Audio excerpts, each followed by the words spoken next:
In this video, we're going to discuss processing time cards to create invoices in HZCare.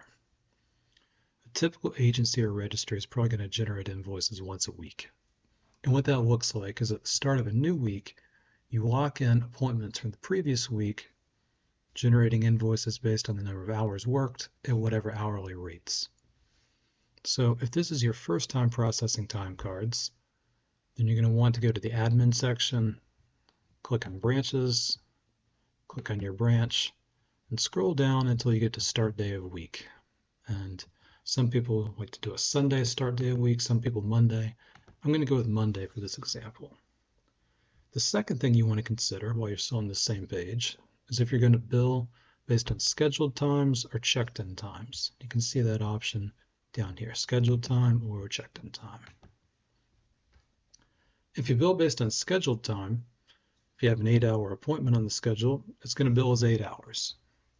If you bill based on checked-in time, it depends when the caregiver checks in and checks out.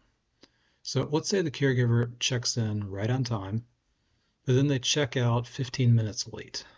That's going to bill as 8 hours and 15 minutes. And sometimes you want this, but sometimes there are some negative side effects. For instance, let's say you had a caregiver who shows up on time for an appointment, but they forget to check in. And then a couple hours later, they remember, oh yeah, I was supposed to check in. And then they check in on the app. Well, at that point, they've totally messed up their checked-in duration, and you don't want to bill on that. The other thing that can be a concern is sometimes people check in, say, at 8:59 for a 9 o'clock start time, check out at 5:01 for a 5 o'clock end time. You start to wind up with some durations like 8 hours and 1 minute, 8 hours and 2 minutes, which is going to lead to some odd sort of fractional values on the invoice instead of nice round dollar figures. And that's fine, but some people prefer those nice round dollar figures. So what I like to do, and what I think most people like to do, is they'll leave it on billing based on scheduled time by default. I would definitely recommend starting here. And then, before you post for each week, go to the check-in section. And we have a detailed video on the check-in section. I'd recommend you check that out. But the gist of it is you can work through the appointments for the week before you process the time cards, see which ones deviate meaningfully in terms of checked-in times versus scheduled times, and then go and make the adjustments as needed.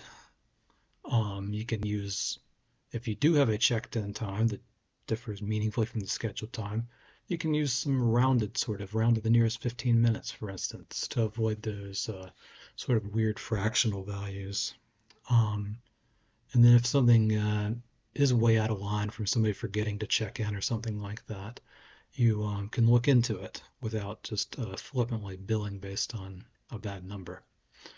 Okay, so if you made a change here in start day of week or billing unscheduled or checked in time, remember to hit save before you head out. I'm going to cancel this. And then go over to the accounting section. Now, we're going to want to go to the Process Time Cards tab to process our time cards and create invoices. So I'm assuming that you've already gone through the check-in section, made sure your hours look good for the week. The other thing is you want to make sure your rates are correct. And we've got a video on rate management. You want to make sure you've got the correct rates in all your appointments before you post. So the last post date for this branch was February 2nd. We're going to bill 1 week after that, February 9th, and click post. That'll lock in the appointments through February 9th. And we'll wait on that to finish. Okay. So if we click on the Invoice Balances tab and generated some new invoices for the February 9th, we got some larger balances over here now. I'm going to click on one of the clients, and I can see that he now has a February 9th invoice on here. All of his previous balances are paid. This one has a positive balance, and this is new. We can click into that. We can see the appointments that make up that invoice charge. If I back out a couple screens, I can go to the Invoices tab. I can click on February 9th.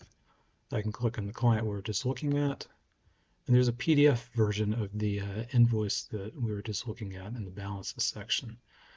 It has all the appointments down here.